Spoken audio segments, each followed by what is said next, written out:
Bienvenidos a Esperanza Bense, donde la Esperanza Bense. Welcome to Esperanza Bense, where hope wins. How's it going? Sag moon right now. Moon's going to move into Capricorn today. Great time to, think about getting things done one step at a time. I already got a jumper. So here we go. Speaking of getting to business, 10 of Wands. 10 of Wands is a card of like carrying projects, whether they belong to you or not. Like, you're willing to do the cleanup, whether or not you made the mess, you're willing to do the work to pick up the pickup sticks, but it gets heavy. You know what I mean? 10s are the completion of a cycle, and this person is just almost to the finish line, but they're at the part where they still are carrying all this heavy stuff. In a lot of decks, in the traditional Rider-Waite deck, this person is carrying those sticks.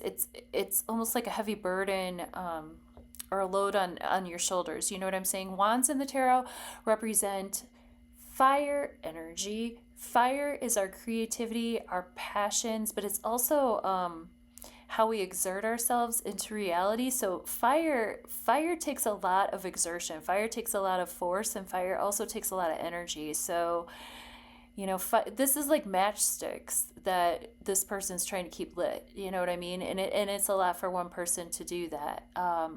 The Vestal Virgins had a few people to take shifts to keep the fire lit, but it seems like this person has picked up one too many projects on their own. They might need to delegate, or they might need to set down a couple of things and come back and pick them up later.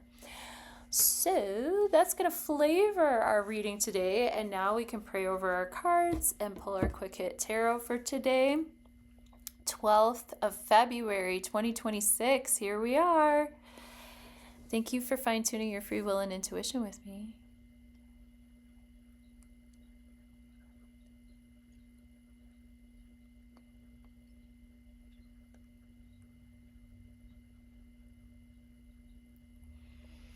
Thank you.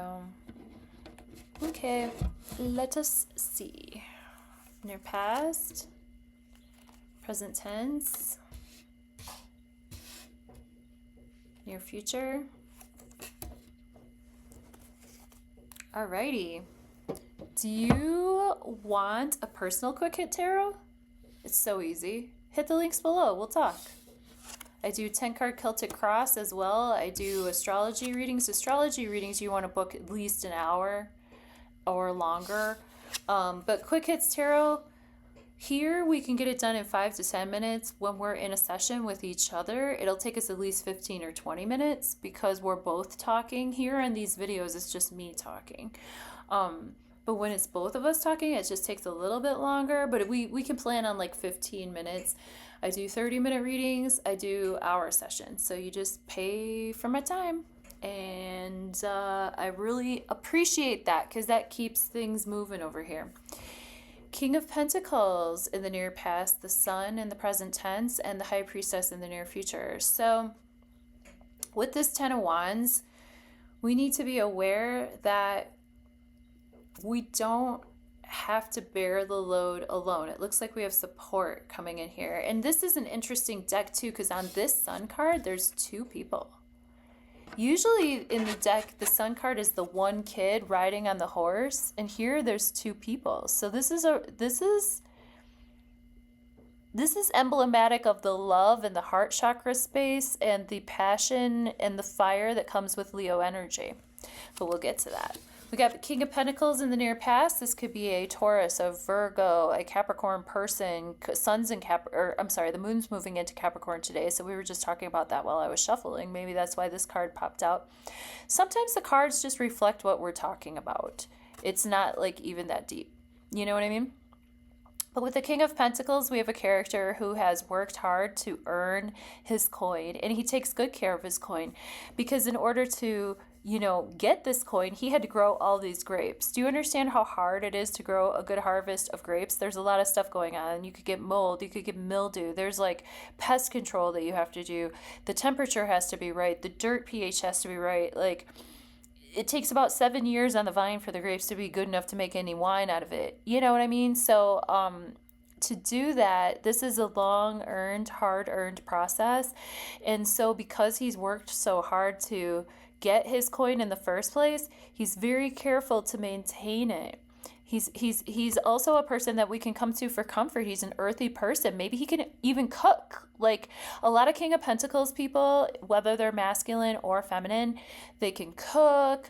They're good at keeping a home. They're good at keeping people comfortable. There's somebody that people can count on. They might not be the most emotive, emotionally, but like a Cups person would be. But the Pentacles people are just steady rocking, and I love them so much.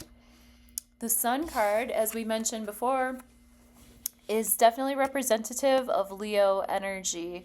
Leo is opposite of Aquarius, where we are right now with the Sun in Aquarius. So the Sun is actually in Aquarius astrologically right now, but the Sun card represents Leo energy, which is proud, loving, warm, fiery. They can roar if they need to. They're protective of their pride. They're protective of the people around them. They're protective of children. Leo energy has to do with children and play and fun and fifth house things like flirting and playful sex. You know what I mean? It's not like that deep, like scorpionic, like, kind of I'm gonna asphyxiate you type sex. No, the Leo sex is more like fun and playful and like you do stuff, you fool around, and then you're giggling, or whatever. But Sun energy, I'm kind of getting that vibe because in this card there's two people. So I see that like Leo connection. Even though the Sun is in Aquarius right now, which is cold, fixed air, we can lean into our heart space to kind of warm ourselves up during this season. The High Priestess card, I love her. She has to do with us staying in tune with the cycles of the moon. And you can do that by hitting my playlist over here. I do new and full moon readings every month, God willing, and we really get in depth on the chart of the new moon, chart of the full moon, symbology. I generally, when I read an astrology chart, I see images, and so I unravel the images that I see. I call it, what do I call it? I call it a live stream of consciousness. I think I coined that term, a live stream of consciousness. And we just go all sorts of places. People come in the chat. We sort of open up the conversation and just talk about the moon. So the High Priestess obviously has a lot of moon symbolism here. She is behind the veil, right? Or maybe she's in front of the veil. I think she's behind the veil. I think that she has access. I think that she knows what happens, but she doesn't necessarily have to say anything about it. High Priestess is a person who is really in tune with their own intuition, and they really are so aware of the unspoken.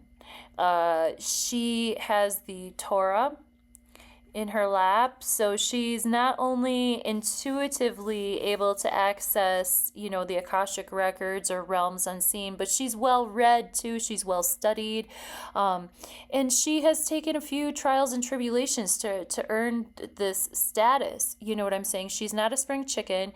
She's not a youth. The High Priestess is definitely a very powerful person, even though we may or may not realize that she even exists and is pulling any strings in the background.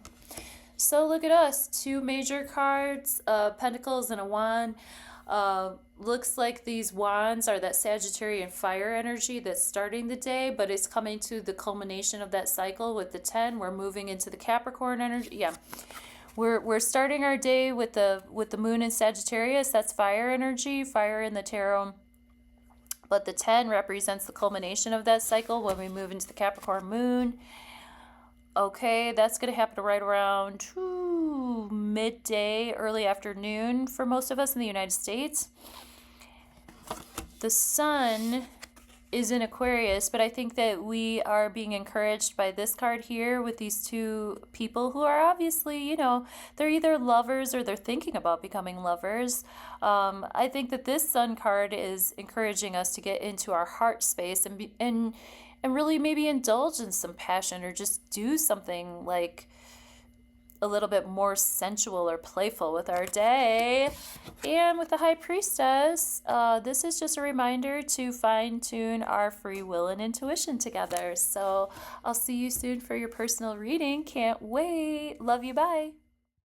Okie dokie. Well, of course, we talked about the moon's transition from Sagittarius into Capricorn today. We also see that Mercury is conjunct the North Node. I can't decide if that's going to bring me some trickster energy or if that's just going to bring a little bit of almost like a life raft to Mercury while he's swimming through those uncomfortable, for him, Piscean waters. And I also noticed a yad between the Juno, the part of fortune, and Jupiter. So we might do well to speak to an elder trad wife in our tribe. Saturn will rebirth into Aries tomorrow, God willing. We'll talk about that then.